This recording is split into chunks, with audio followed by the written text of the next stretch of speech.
هندسة الخراب. منذ سقوط النظام السوري أواخر عام 2024 بدا أن المشهد في دمشق لن يرسم فقط بيد السوريين، بل إن صراعات الإقليم وأولها التباين الخليجي ستطبع مستقبل البلاد. ماذا تريد دول الخليج من سوريا؟ السعودية بثقلها الإقليمي تحاول إعادة صياغة النظام السوري الجديد وفق أولوياتها، تحجيم النفوذ الإيراني الذي تمدد خلال سنوات الحرب، وبناء سلطة مركزية في دمشق تضمن توازناً مع القوى الإقليمية. الإمارات تنظر إلى سوريا من زاوية مختلفة، فهي تريد مقاربة براغماتية لا تقوم على الصدام مع الجميع، بل على الانفتاح التدريجي.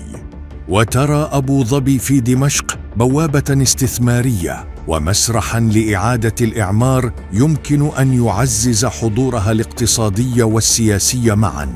أما قطر فهي الأكثر حذراً واعتراضاً، إذ تعتبر الدوحة أن أي تسوية تفتح الباب أمام رئيس السلطة الانتقالية أحمد الشرع من دون تغيير جوهري ستقوض مسار المعارضة الذي دعمته مالياً وسياسياً طوال عقد.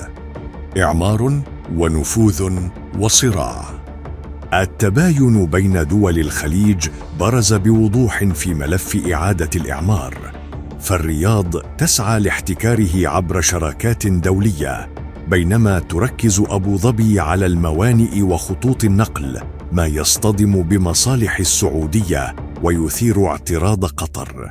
لكن الخلاف لم يبقى اقتصادياً فحسب، بل انسحب أيضاً على الموقف من إيران وعلى مسار الانتقال السياسي والعدالة في سوريا.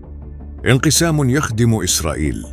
وسط هذا الانقسام الخليجي يدخل لاعب آخر على الخط، إسرائيل، التي ترى في التباين بين السعودية وقطر والإمارات فرصة استراتيجية لفرض شروطها الأمنية، ولا سيما في الجنوب السوري، وضمان استمرار ضرباتها العسكرية بذريعة مواجهة النفوذ الإيراني.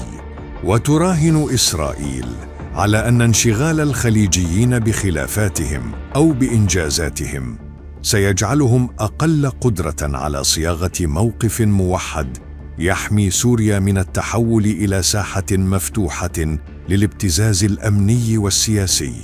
اليوم يقترب الشرع أكثر من الرياض وأبو ظبي، ما يثير غضب الدوحة ويدفعها إلى إعادة تنشيط أدواتها الإعلامية والسياسية لدعم قوى معارضة على الأرض. لكن الخلاف يبقى أكبر من شخص أو موقع سياسي، إنه خلاف على شكل سوريا المقبلة وعلى من يملك مفاتيحها.